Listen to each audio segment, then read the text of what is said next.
Hello, friends. 895 days of war between Russia and Ukraine.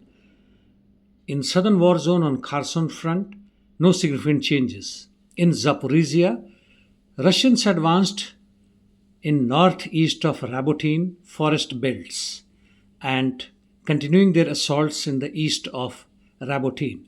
While in Remivki salient, Russians' effort to advance east of Urozane did not succeed as Ukrainians' drone carried out attack on them. Casualties expected. In east, on Marinka front, Russian army is consolidating its position in Krasnogorovka, which is under its control, and also made gains towards northwest of the city, while Ukrainians still hold northwest outskirts of the city. On Avdiivka front, Russians made good gains all around, advanced 200 meters in Zeleny, 200 meters in Serhivka, and another 200 meters in Ivanovka. They also advanced 100 meters in Lishikny and 500 meters towards Lishikny and around 300 meters towards Mezhev from Novoselivka first direction. Similar situation in Toretsk direction where Russians gained 300 meters in Zalizny and Russians are continuing attack on Toretsk from western side and advanced almost 900 meters through Kirov residential area and another 300 meters in Siverny. Fight is continuing in New York, Zalizny, Kirov and Druzhba Piknoe direction. ISW reports that Russian army made significant tactical advances in Toretsk direction, like in central Druzhba, east of Toretsk, Pivnikne, Central, Zalizne, and New York. They also said that Russians have advanced in Avdiivka, especially in Pokrovsk direction. Bakhmut-Chasov, Russians made gains 300 meters south of Ivanivsky, which is Krasnoye, towards Klishivka direction, and 700 meters west of Ivanivsky towards Canal direction. Russian army advanced towards Siversk, Donetsk, Donbass Canal from Kalinivka continues on the other side of the bank and have consolidated their bridgeheads, 2 or 3 of them. Siversk sector, no significant changes, positional battle continuing, and so is the situation in most of northeast Ukraine.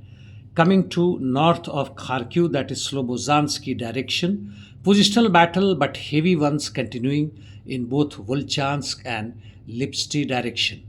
Heavy interdiction missions continuing. Russians struck Nikolaev airfield, probably in hope of destroying F-16's bases, Kharkiv, Kiev, Vinnytsia.